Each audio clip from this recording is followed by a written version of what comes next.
How do you feel after the dip strips? Relieved.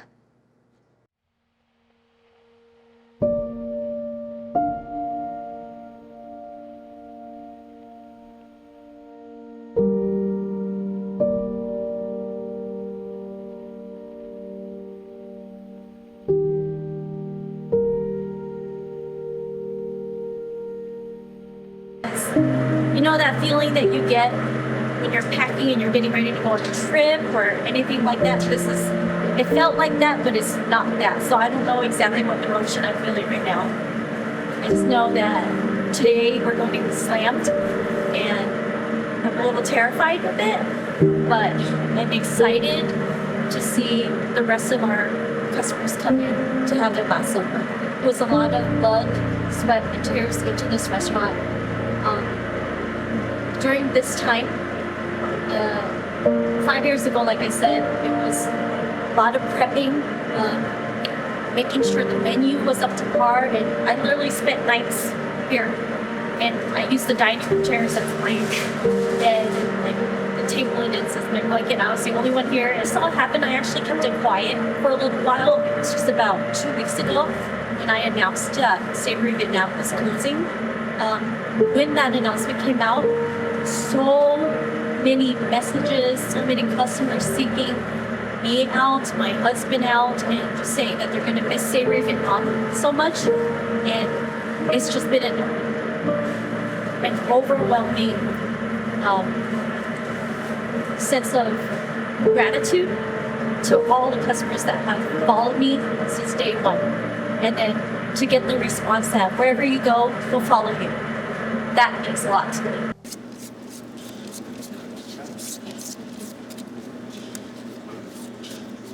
We have a lot of people all they eat the chicken An Choi. Really? Yeah, chicken An Choi. The organic chicken. How busy has it been? Very busy. Busy? Yeah. How do you make it? So you used to work Tomorrow I have the 4 order. They want take the last day tomorrow. They want to go. I have to do for her tomorrow now. How does it make you feel that knowing that this last day here? I little bit feel sad. There's a lot of customers they meet us, you know. They want to. I meet your food. Your food very good. Some people they don't feel, you know, they crying, but my heart is a feel bad too, you know. I meet my customer a lot.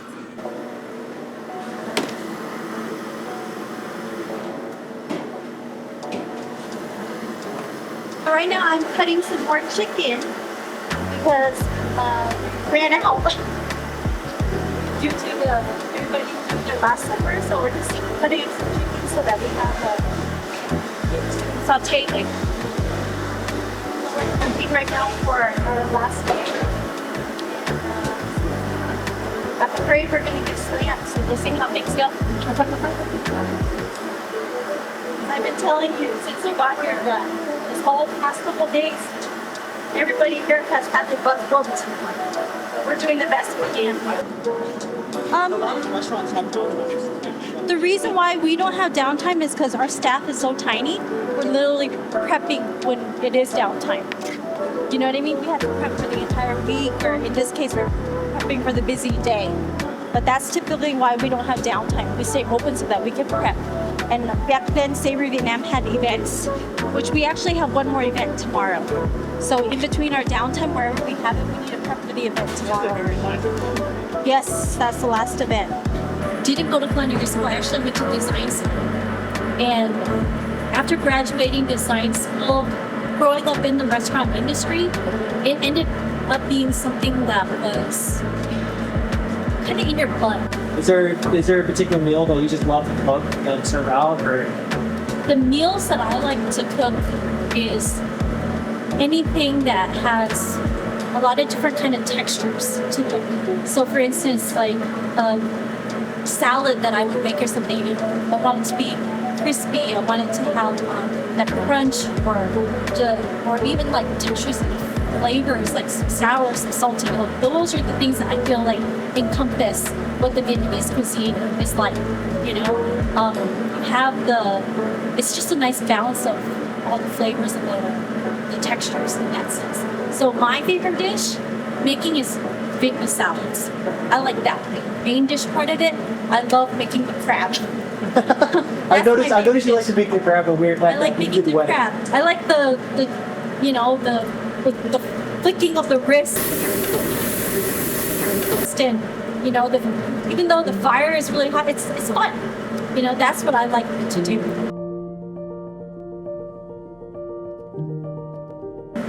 The flavors, I feel like as long as you have a little bit of the savory, make sure you balance it with a little bit of the sweet.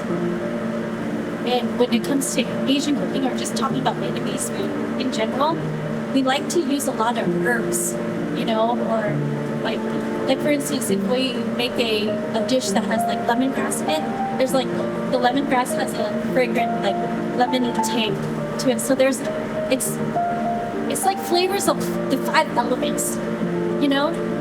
I'm not exactly sure how to describe it because I cook from intuition. So if there's something that I feel like is missing, I just add like a little bit of that sourness or a little bit of that sweet, a little bit of that saltiness through the fish sauce. But all in all, it's a medley of flavors that just kind of melt together.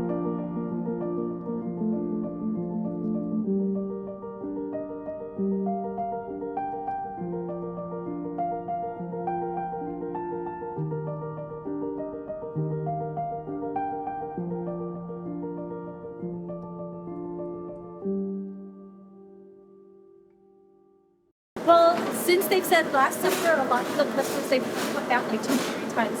I had a customer come in like 3 days in a row. Wow, 3 days in a row? In a row. And then the very last time, it's because they were out of state too. So they made sure to come every single day before they left.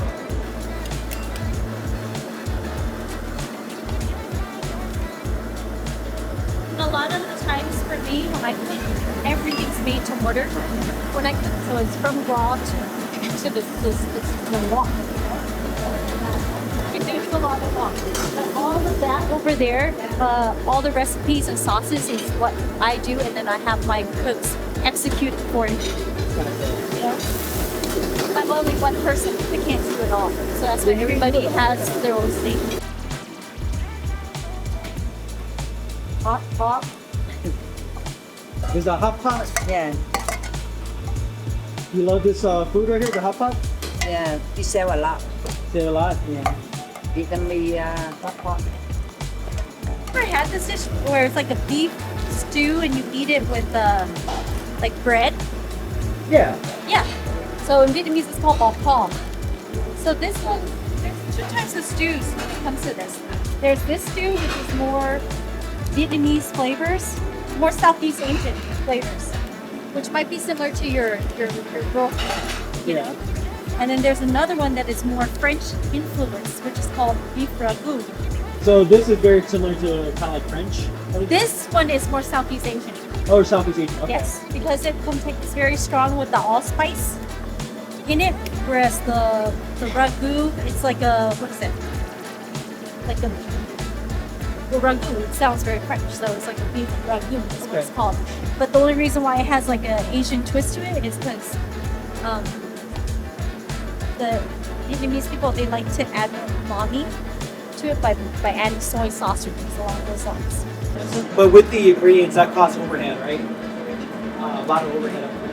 Like, It did for a little bit, but we still tried to keep the prices just about right. It's about right. You know, people come in here, they might, when they look at the menu, they might think that it is expensive or whatever, but when they see the plate, they realize it's actually a lot of food.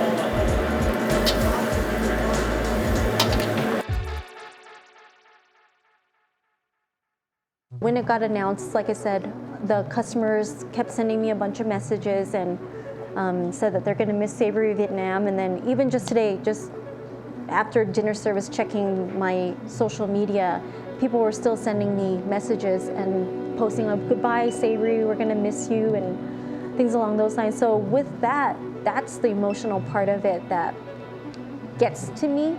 Tell them I'm really proud of how far they've come, and we've always recognized the hard work they all put in, and very appreciative of them sharing our culture, Vietnamese culture, with the community. And it's always been a joy seeing celebrations here and familiar faces, and great place to be for quality time. So we'll miss them. Thank you. Best wishes on future endeavors. Discovered this place like last year. I came here with my brother-in-law and my sister. So we actually discovered this place from a YouTuber. Yeah, so and then we came here and I was like really blown away for the dish I ordered. It was like the platter, this like spring roll platter. They had different kind of like variety of like kind of meats, and then it was so good. So we were just like kept coming back ever since. Yeah, and then I'm like really sad that they're like closing. Yeah, so me and my roommates and we came here, and my sister too. Like we just like came here on Sunday. And like, no, I have to come back here before they close. So it's like the day. I'm so sad. I want, please open another one. I would be there. Yeah, this is like, the dishes are also amazing. So I really hope that they can open another one and I will be there. You said right. Did the guests talk about how like they really, you know, how was the guest when you talked to them? Like how Oh man, a lot of them are like actually like really upset, you know, that we're closing. Yeah, so most of them are sad, but you know, most of them are, you know, pretty upset that we're closing because it's such a short notice, you know. But you know, it's not over yet. We're still young. We'll keep it alive. I don't know. Okay. No emotions right now, just focusing. It is 5:45 right now. Yeah. 5:45. They're gonna probably start coming in 6:30, 7. That seems to be where most of the reservations are at right now. How many covers do you have tonight? I think we have a... Cô Tuyết, hiện tại mình có bàn đặt mấy bàn vậy? Chỉ có 7 giờ một bàn thôi hả? 7 giờ 3 bàn, bàn lớn không à? 7 o'clock 3 tables, 8 topping up. Wow. Yeah. So you're pretty much booked all the way through. Right now. Fridays are the time that they dine the latest because they're literally trying to get home and dealing with the traffic and back and forth. Saturday and Sunday is when it's like kind of all day. It's like constant. But Friday, the main rush happens at dinner. Yeah. So. You look locked in. Huh? I'm locked in. I am. I'm waiting. I'm ready. I'm just making sure everything's prepped so that cooking goes as smoothly as possible. Yeah. So some of the stuff is kind of limited, so we bankrupt. No, the tiền nhà lên cao, you know, so yeah, it's like 60%, you know, so. Huh? Sorry. No, we will. We eventually will, you know what I mean? You do XO or salad, or you do rong mui. They're all pretty good, but the best one is rong mui and salad. Salad's better though. Salad, we already have a rong mui. And then is the chả giò, the pork. So good to see you. Thank you for coming in. You know, it's been 30 some years. I know. You were seeing me running around the restaurant this big. Yeah. Yeah, for sure. Thank you so much. I miss your mom and dad too. I'll let you know. Did Vit get down your number? I'll tell him to get down your number and we'll update you. Okay, Thank you, all right. Mr. Dale. He is a customer about 30 years. 30 years? Over 30 years. I've been coming here for, well, to Ann's parents' restaurant for 30 years. You know, and of course they sold their restaurant. So I've known Ann and Jennifer for 30 years. I will miss them, but I believe they're going to open a new restaurant, and they're going to have success at their new restaurants. It's not the end for me, you know, and I've always said that.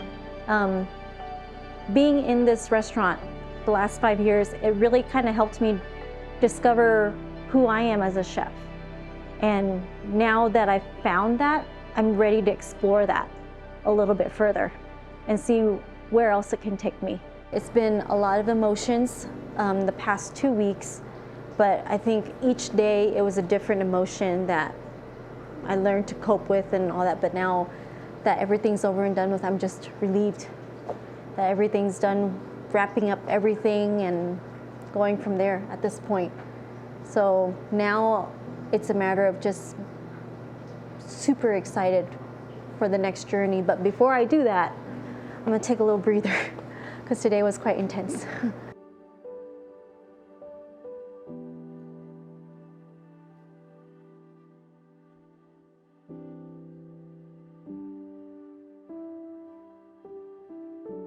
But it doesn't matter where I go, like I said, speaking to the customers,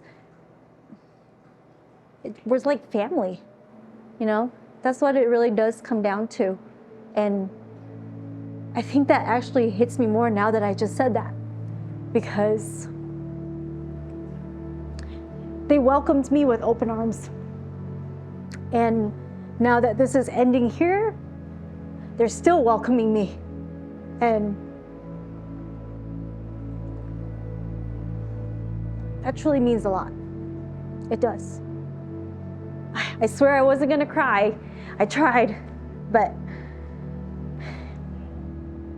People said they will follow you. Yeah. People said, whatever interview said that, they're like, I don't know where she's going next, but I'm gonna follow her. Yeah. And I think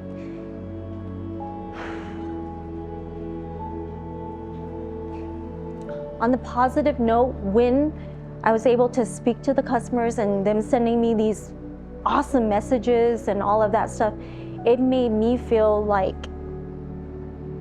they accepted me as the daughter-in-law, let's say, because in the Asian culture, my mom always said, when you go into the restaurant industry, you're literally cooking for 100 different families and you become their daughter-in-law. So you have to cater to every single family's taste and preference. And with that said, I feel like I kind of did that, especially when they said that they're gonna follow me. And that's why it's bittersweet. It's sad that I have to close this because I did invest so much into it. But now that it's wrapped up, it feels good because I think everyone's just waiting, like what is she gonna do next? And whatever that may be, I'm gonna be right there. And they voiced that, and I feel that. I feel that love, I feel that support. This last entire week, everybody kept saying they're here for the Last Supper. They literally had like 10 different Last Suppers already since then. And that's just so awesome. You know, like customers coming in 3 days in a row, or even like eating on a Tuesday and then coming back on a Thursday. Like it never was the Last Supper for them, you know? And it was good to see them in that sense, for sure. So I think that's my sign off of this, where I feel good about that.